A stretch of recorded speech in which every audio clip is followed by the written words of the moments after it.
Halo teman-teman, di Elektria kedua ini saya menggunakan Hyundai Ioniq 6. Di sini saya lebih pengen bercerita tentang bagaimana sensasi berkendara nih dari Jakarta, dari PLN Gambir menuju Bandung.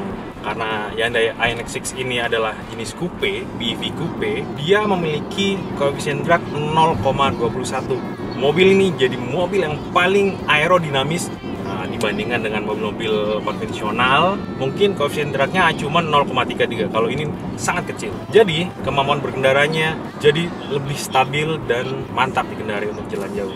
Oke, masih ngomongin soal desain.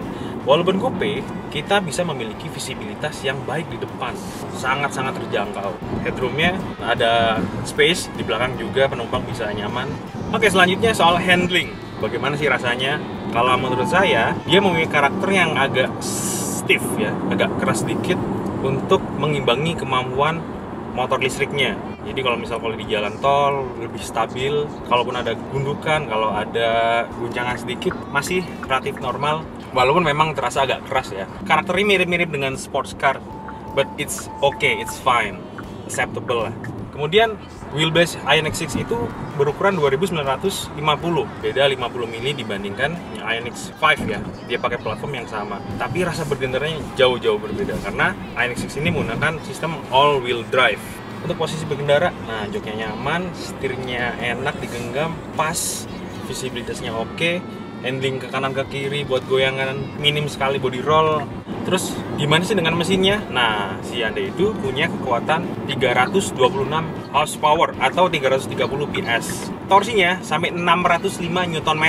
Ini kan Hyundai Ioniq 6 punya 3 mode, Eco, Normal, Sport.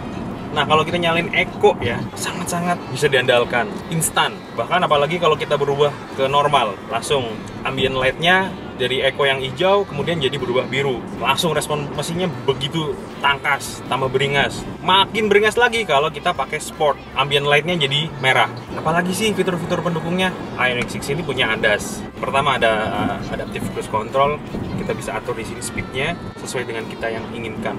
Kemudian lane keeping assist. Jadi kalau kita misalnya agak ngantuk sedikit gitu, agak melebar sedikit dari marka, otomatis ECU memerintah setir untuk mengoreksinya. Oh ya, ngomongin all wheel drive akan berfungsi ketika Anda menyalakan mode Sports. Nanti ada indikator meter cluster di depan, semua pergerakan rodanya berputar di sini. Responnya ya sungguh-sungguh menyenangkan. Oke teman-teman, selanjutnya kita bahas soal interior.